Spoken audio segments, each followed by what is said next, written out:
자, 이런 와중에 용산에 영빈관을 신축한다고 합니다. 근데 무려 비용이 878억 원이라고 합니다. SBS 단독인데요. 정부가 영빈관 역할을 할 건물을 새로 짓기 위해 예산을 책정한 것으로 확인됐습니다. 기획재정부가 지난 2일 국회에 제출한 내년도 국유재산관리기금 예산안 중 대통령실 주요 부속시설 신축 사업 예산이 책정돼 있는데 사업 목적을 보면 안정적인 국정 운영을 뒷받침하기 위해 외빈 접견, 각종 행사 등을 위한 주요 부속시설을 신축하는 것이라고 돼 있습니다. 그리고 신축 장소는 대통령 집무실 인근으로만 돼 있고요. 사업 기간은 2년, 예산은 878억 원입니다.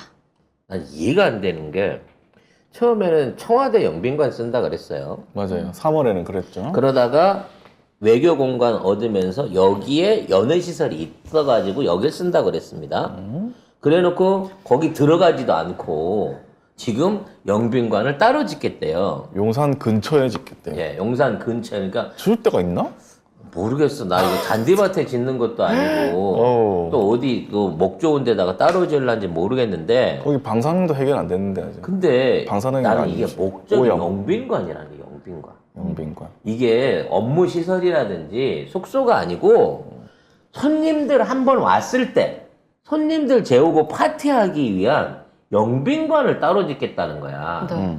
근데 금액이 800억이야. 웬만한 특급 호텔을 지을 수 있는 어마어마한 돈을 들여가지고 1년에 몇 번 쓸 줄 모르는 영빈관을 짓는 데다가 투자를 하겠다고 하는 거지. 1년을 진짜 몇 번이나 쓸래나? 아니 뭐 외국 전상이 무슨 매일 저기 대실하러 오는 것도 아니고 일주일에 몇 명씩 옵니까? 한 달에 한두 명도 안 와요. 영빈관에서 매일 파티할 거야? 아니면 국내에 있는 사람들 친구들 모아놓고 파티할 거냐고. 전 지금 되게 소름 끼치는 생각이 들었는데요. 옛날에 전두환 시절에 외국 정상들 오면은 국내 연예인들, 여자 연예인들 괴롭혔잖아요. 저는 에이스로 썼죠. 그런 일이, 왜냐면 얘들의 살아온 삶이 그런 식으로 살았기 때문에 머릿속에 그거밖에 없어서 혹시라도 그 시대로 다시 회귀하는 게 아닐까, 정말 상상도 못할 일이지만 우리 입장에서는, 왜냐면 얘들은 머릿속에 그게 가득 차 있고 그냥 그런 삶을 살았으니까 지난 수십 년간. 하긴 뭐 부부가 박정희 싸우러. 좋아하고 그러니까 박정희도 그러다가 총 맞았지 않습니까? 그래서 이거를 빨리 끝내기 위해서 2년 안에 878억을 다 쏟아 부어가지고 조기 완공을 시킨다는 거예요. 그러기 위해서 여기에 대한 타당성 조사 이런 거 없고요. 그리고 계약도 수의 계약을 하겠다는 거다. 빨리 끝내야 된다니까. 아니 그냥 태형을 주지 그러면 SBS가 보도 안 했을 거 아니야. 그래서 태영이 SBS가 보도했네. 그렇지. 태형 공사리 아니 이런 큰 구찌를 나를 안 주고 800억짜리를 말이야. 800억짜리를 지들끼리 또 헤쳐먹는단 말이야. 근데 또 누가 공사를 할까? 나 그것도 너무 궁금하네. 근데 뭐 입찰을 한다고 하는데 과연 이게 입찰이 될 것인가? 아니요? 그죠? 청와대 안에 영빈관도 처음에 이 영빈관 질 때부터 말이 많았어요. 왜냐면 그동안 이제 그렇게 큰 행사를 열기 위한 전용 영빈관을 너무 화려하게 지을 필요가 있냐 그랬는데 그게 이제 흔히 하는 말로 방위가 안 좋아서 흉가가 됐기 때문에 명신이가 제일 싫어하는 게 그거거든.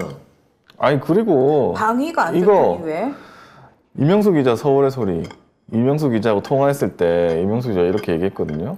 내가 아는 도사 중에 총장님 대통령 된다더라. 근데 청와대 영빈관을 옮겨야 한다대? 하니까 응 옮길 거야 라고 옛날에 얘기를 했습니다 이미. 이게 풍수하는 사람들이 얘기를 하는데 이 청와대 건물들은 전부 다 뒤에 그 삼각산 배경으로 이렇게 경복궁을 향해서 입구를 해갖고 쭉 이렇게 내려다보는 방위로 건물들을 지었어요.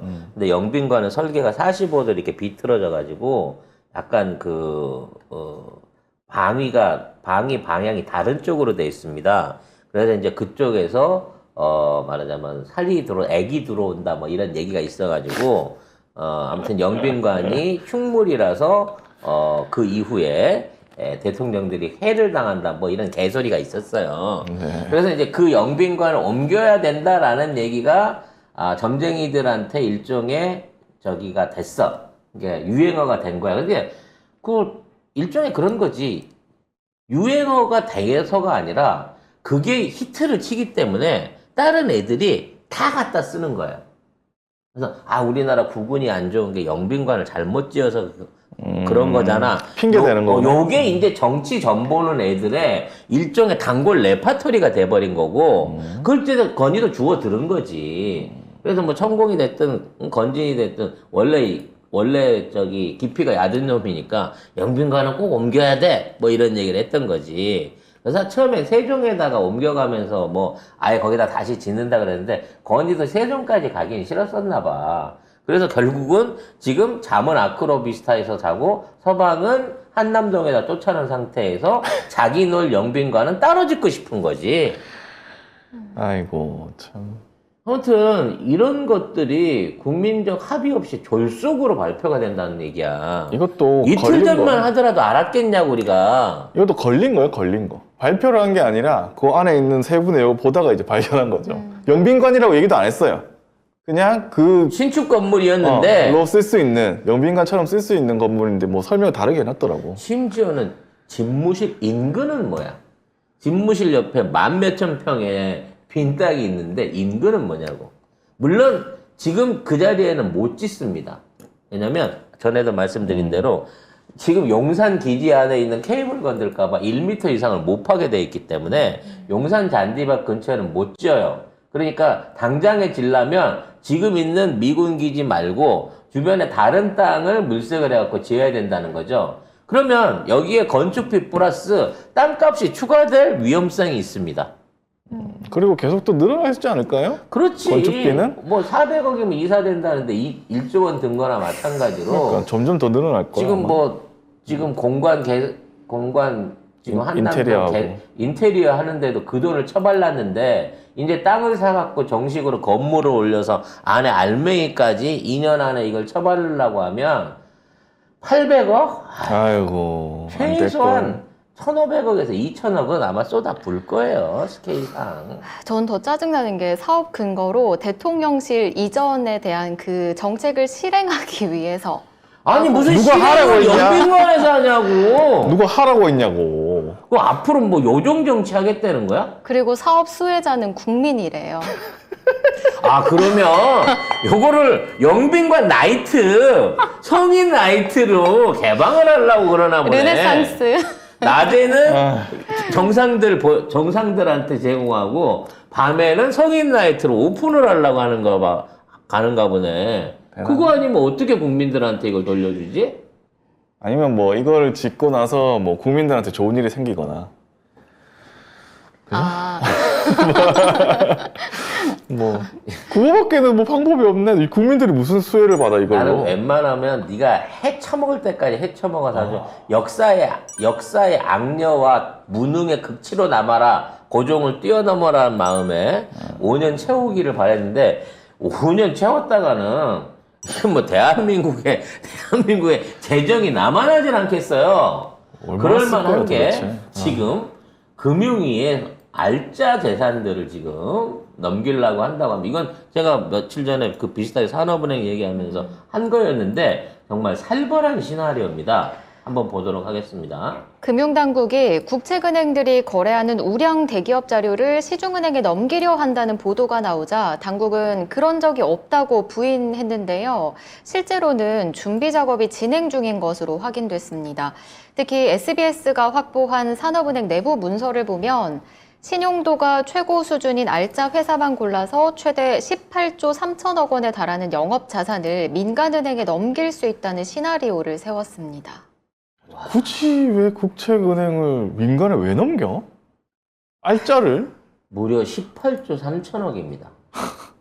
이게 아니. 대부분 보면 SK 하이닉스, LG, 현대, 삼성물산 등등 이런 말 그대로 대한민국 최고 대표 기업들의 여신을 일반 시중은행에 넘기겠다는 거죠. 이건 전에 산업은행 관련된 말씀, 이게 민영화의 시초일 수 있다라고 말씀드렸던 거랑 똑같은 거예요. 결과적으로 이런 기업이 망하거나 이것 때문에 이자 떼일 염려는 없기 때문에 여기에 대한 대출을 저리 넘겨주면 양쪽이 다 편합니다. 네. 일단 대기업들 입장에서는 감사 이런 부분에서 더 자유로울 수 있어요. 국가 자금이 아니기 때문에. 그리고 대출 여신이나 규제 확대를 하는데 일부러 정부하고 계속해서 상의할 필요가 없죠. 일단 물고 뜨고 넘어가면 되는 거니까.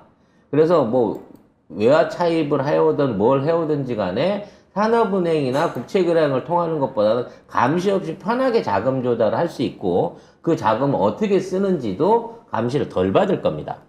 반면 이런 우량 기업들을 내주고 남아있는 산업은행 여신은 얘네들이 어디다 쓸까요?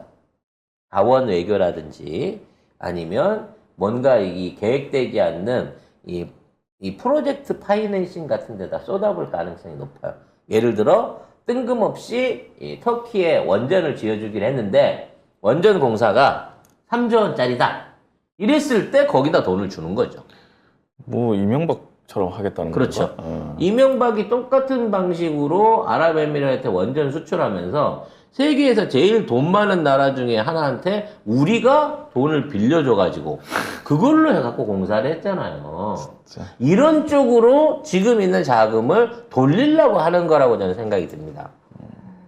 이게 안전빵으로 돌릴 수 있는 것들은 시중은행 니들이 그냥 해먹어라고 하고 이렇게 위험부담들이 높은 거 시중은행한테 하라 그러면 안 할 거 아니야. 안 하면 우리나라 건설업체나 대기업들이 진출하기 힘들단 말이지. 어? 뭐가 되든 도가 되든 일단 돈은 산업은행에서 보증을 해주는 가운데 그러니까 공사비를 한국은행에서 산업은행에서 땡겨갖고 들어가서 공사를 했어. 근데 저쪽이 전쟁 나거나 뭐 여러 가지 이유로 해갖고 돈을 못 받아. 그러면 산업은행이 그걸 그냥 떠안는 거예요. 요런 방식으로 해갖고 부실한 대출, 무리한 대출이 일어나게끔 만들려고 하는 겁니다, 이게. 우리나라 자산 다 팔아먹겠네, 진짜. 어떻게 이렇게 이건 한 번에 자산의 판매보다는 대기업에 대한 특혜로 작용할 여지가 높은 방향이라는 거죠. 정말 놀랍도록 꼼꼼하고, 놀랍도록 용감하고, 대단하다. 뻔뻔한 도둑놈들이다. 어? 그러니까 영빈관 800억짜리는 800억은 돈도 아닌 거예요, 지금. 그렇네요. 어? 18조 원을 지금 말아먹어 버리려고 하고 있는 상황인데. 허허. 자, 이 와중에 특경비라는 게 있다고 합니다. 특경비. 네. 이것만 늘었다고 하네요. 네, 정부가 여비, 업무 추진비 등 부처 운영에 필요한 경상경비는 줄였지만 눈먼 돈이죠. 특활비로 불리는 특정 업무 경비, 특경비는 늘렸습니다. 이 특경비는 수사, 감사 업무 등 특정한 업무를 하는 공무원에게 지급하는 돈인데요. 검사한테 준다는 돈이네. 그렇죠. 이 업무와 무관한 곳에 써도 검증할 방법이 없습니다. 이게 경찰이나 검찰 조직에 그런 게 있어요. 뭐 함정 수사를 하거나 잠복 수사를 하거나 아니면 기획 수사 같은 걸 할 때가 있어. 예를 들어 마약상을 잡기 위해서 내가 마약을 돈 주고 구매한다든지. 근데 이번에 수리남에서 보면은 국정원들이 쓰는 그 돈 있잖아. 또는 수사 협조를 얻기 위해서 대가 형태로 지급하는 돈. 요런 비용들이 계정이 있기는 있어요. 그렇기 때문에 그 돈을 어떻게 써도 잘 모른단 말이야. 그래서 그런 부분에 대한 비용들이 제일 많은 게 사실은 국정원이었거든. 특경비 운영이. 그게 뭐 한 2조 원 넘는다는 말도 있고 한데 요즘은 이제 그런 업무들을 많이 줄였으니까 그게 이제 많이 까였을 거 아니에요? 근데 까였는데 이런 수사나 이런 쪽에 들어가는 비용을 준다고 하면 사실상 우리나라에 지금 모든 사찰기관과 수사기관을 검찰이 혼자 주고 있기 때문에 검찰 니들 마음대로 수사비 써! 라고 돈을 풀어주고 있다는 거죠. 근데 문제는 지금 뭐 딴 데 새는 돈 막아라 이러면서 정부가 실제로 여비 마이너스 2.7%, 업무 추진비 마이너스 0.6%, 운영비 마이너스 4.4% 이렇게 예산을 삭감하고 있거든요.